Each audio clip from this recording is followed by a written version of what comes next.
One viewer wrote in and said, why do you ask for money? You could just do this in anybody's basement with a camera. Well, you can't. You can't split the screens, you can't do the editing on the computers, and you can't get the lighting, and you just can't do anything that looks professional. We want this to be professional, so please donate, because what you're about to hear now, you will not be hearing on the CBC, the CTV, Global, anywhere else, because Michael Diamond, who is on those networks, joins me right now. He's a conservative and he's a smart guy. And I put to you, this Liberal government has C2, which is going to allow police, more bureaucrats, to look at everything you have. They can go to the internet and say, what is he watching? They can open your mail. That's more power to the government, extraordinary power. And C5 allows the cabinet to say, okay, all the other regulations for this project, whatever it is, disband with them. It sounds like, well, people like things going, but is this sustainable to have so much government? Well, what's not sustainable is the productivity crisis that this country is facing. So I think a change that will actually allow things to get built, that will allow shovels to get into the ground, that will allow employers to come into Canada and invest and create opportunity. That's a good thing. That is a very good thing. And like the status quo. Ring of Fire in Northern Ontario, which has been languishing for 40 years, maybe somebody could finally get in there. Exactly. And review and overregulation and endless reviews and endless consultations just doesn't work. So we've faced a productivity crisis in this country. So I'm open to reasonable changes that will help get projects moving forward and getting people working, creating wealth and opportunity in this country. How about bypassing Parliament, though, the elected people? I think that this would have to be a change by Parliament to allow that. So I think that getting bogged down in procedure is also not good. So there's definitely needs to be a balance. But Parliament definitely has a function in passing and creating laws.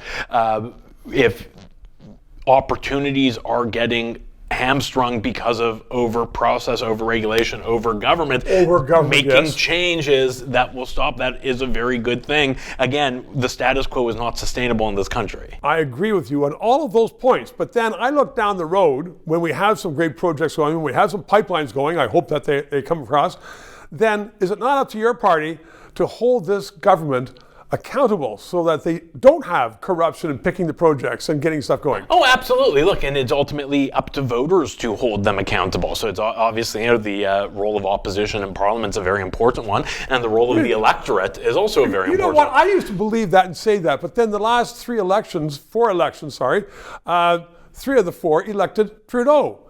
And people knew that we had a bad government. We knew that he didn't know what he was doing, and they still elected him. Look, even when the candidates are wrong, the people are never wrong. So you get the government that you elect, and you get the government that you deserve. And Canadians didn't deserve those last Canadians, unfortunately, I think, chose those two governments. I think they made a mistake in the last federal election also, as far as I'm concerned. But ultimately, that is the role. Is it your party's fault that we have ended up with these 3 Liberal governments?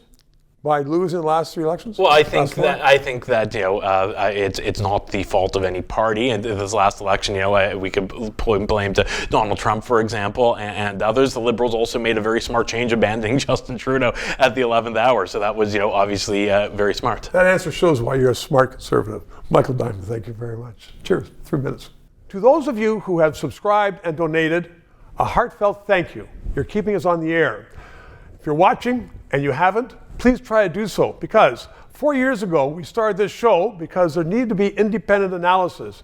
Now more than ever, with the Online Harms Act, once that gets into law, it's been passed once by the House, there are going to be hundreds of bureaucrats censoring the news in Canada, censoring this show. We need to keep it on the air. Thanks for your support.